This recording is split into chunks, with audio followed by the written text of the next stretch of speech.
Yeah. There you go. There you go. So welcome to the Plan of Action show. What it is basically is just literally everything you've just told me now in the synopsis around,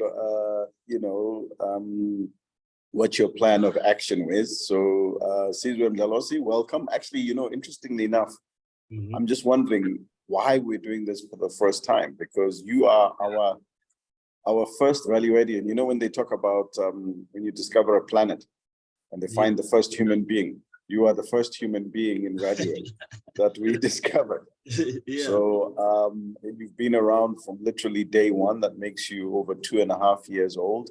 Tell us a little bit about Sizwe Mdlalose and where he comes from and how actually he managed to join Value. Okay, so my journey started I was born in Durban in 2000 on the 21st of July. We stayed there for 5 years with my family. And then from there, we moved to Joburg. Parents wanted, better opportunities. And I've been in Joburg since. I started school, I went to King's and I was there from grade 0 up until matric. I matriculated there.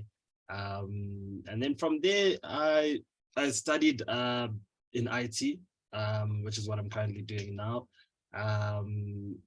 And the way that I got into value ed was, there was a day where my parents said, Uncle Vic is launching this program, this leadership program, and I'm always open to exploring new opportunities. And the one day we all logged in as a family.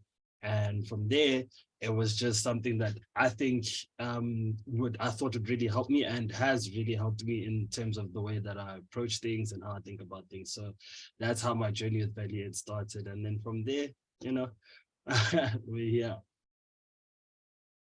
Oh, yeah, no. So look, I mean, I'm very impressed, Sizwe, firstly, because you're the longest serving, but secondly, because you're the longest serving. So, it was for somebody to consistently and continuously be wanting to improve themselves.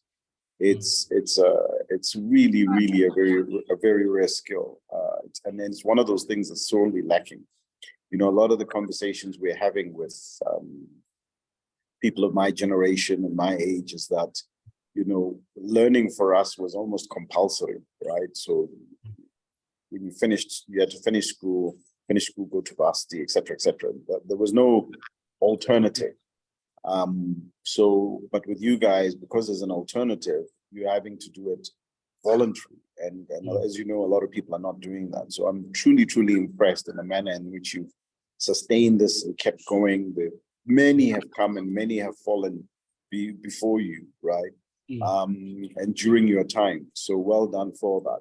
So tell me, how you were saying value ed has helped you, and I know you're a big self-mastery fan as well as some of the other courses. Tell me exactly how value ed has helped you. I think value ed has helped me in looking at things and being able to, because I'm usually a person who does things in the moment spontaneously and like I'm kind of all over the place. And what value ed has helped me with was in terms of breaking down my goals and actually having a plan. I remember our very first plan, the plan. Looking at it like that is that you still have to plan what you do. You might have an idea, you might have a way to execute it, but you need to know how to execute that. So just breaking things down and look at it like that in terms of achieving your dreams and achieving your goals, I found a lot of value in that. And it has helped me in those small spaces. I'll even touch on the men of value in terms of the discussions that we've had. I think it's opening my eyes as to different perspectives, and it always makes me ask the question as to why someone is doing what they're doing, and what is the intention, what is the thought process behind that person, in terms of whatever it is they've done, be it good, be it bad. And it's gotten me to a place where I'm starting to understand people a lot more.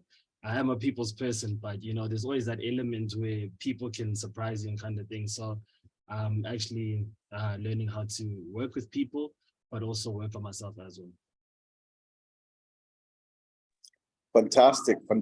And for people who are out there who you would want to recommend value ed to, what would you say to them in terms of why they should join value ed, and then also touch a little bit about why you're so determined to want to continuously learn, because I think they'll learn from that as well. So what I would say to people that I'd like to join on, what I'd recommend to them is mainly people who seem not lost in the sense of they don't know what they're doing, but just need a little bit of guidance or that extra push in terms of the direction they're going. Because many times nowadays, people think that they're failing or they're doing things wrong and they're not going to make it, especially when people go into a place that's unconventional, whether they want to start their own business, sports. Those things don't really have a measure as to how well you're doing as compared to if you're studying a degree. You know that, okay, I've passed this test, I've done this, I've done, you can kind of check it out. So I think I'd recommend it to someone who's in that avenue and say to them, hey, look, here's this venture which shows you that if you're going in an unconventional direction, it's not like the end of the world. You just need to improve on yourself and just keep that focus, keep that consistency. As you famously say, keep on keeping on kind of mentality. And I think that's what value add brings to a lot of these people. And with people who are studying degrees, I mean, I think it just helps them think a little bit outside the box instead of the traditional manner, and they can take a different approach to whatever degree they or whatever the career they're pursuing. So yeah. I like that. I like that. Yo, you are a very confident young man with articulate knowledge. I think you're gonna have to start running some of these courses, Sizwe. You had a quote. What was your quote?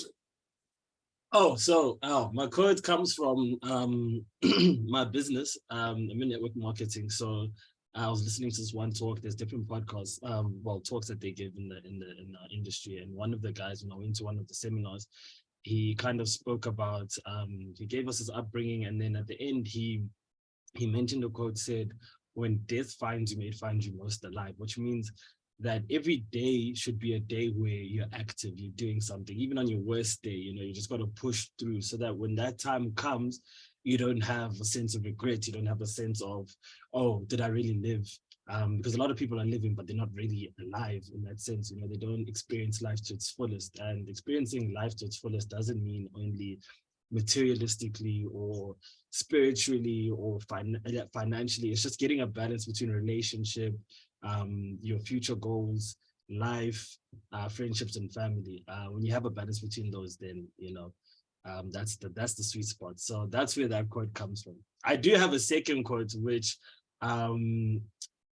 it's a simple line that says, "If I'm still breathing." So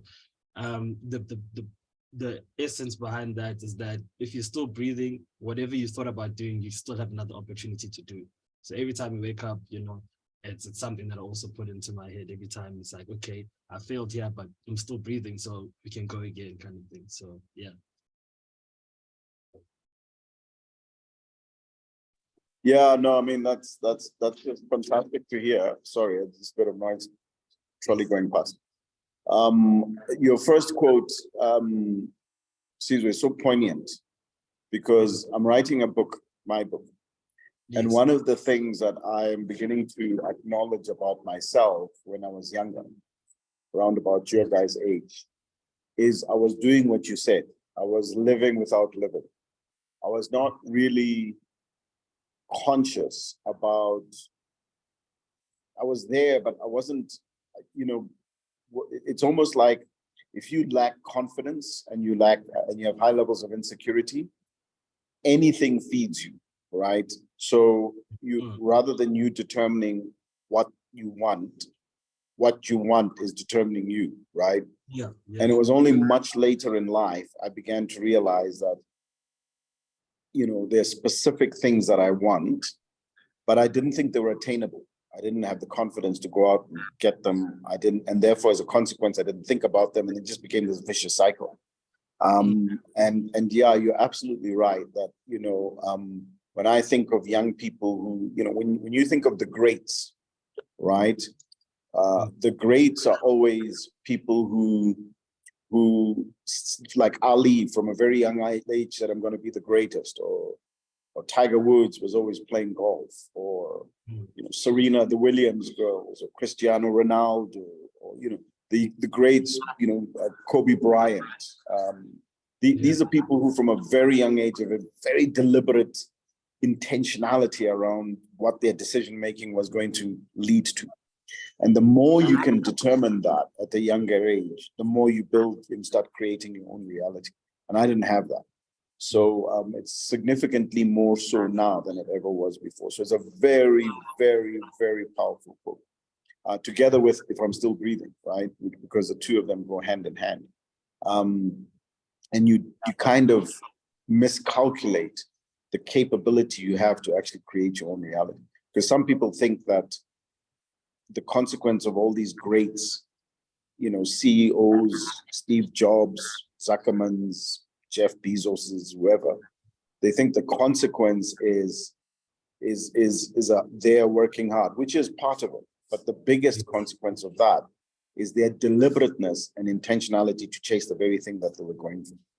So keep pursuing, because the outcome, you know, it's like a tree. You plant a seed, 20 years later, you've got a big, massive oak tree in the middle of the road somewhere. So keep going with that. So just parting words, what is your plan of action? You were telling me things that you are doing. So tell us, you know, what are you doing? So, lots of things, it seems. Lots of plans you've got in action. Yes. In fact, so my plan of action now is really the IT space. I want to get into cybersecurity. So through my internship, we're working with Microsoft to get these certifications so that we can be administrators. But I want to find my way into cloud and cybersecurity. The UNISA diploma is just there so that I understand the basics of what it takes to actually create your own company around it, because that's my ultimate end goal, is to start my own company and not work for somebody per se. So all of those are kind of like adding up. They might not add up this year, but in the years to come, the near future, they're gonna come together. And then my plan is also to, in 2 years or so, use my business to kind of finance me to go to Australia and finish off my computer science degree. But I'm going to Australia because they've got a cybersecurity course, like a whole degree dedicated to it, which I thought would really be cool. And, you know, just to experience life outside of South Africa could give a lot of different perspectives and opportunities. So I really want to get all those to line up, and then that's my plan of action from there. The ultimate goal is just to be a serial business owner. Yeah. Nice. I like those, and I'll tell you why when we end here. Those are very good plans that you've put together. But once again, Sizwe, well done. You guys give what you said, specifically you, not, there's no group of yous, but this is specifically you as the first human being in value. What you have done is to set the course of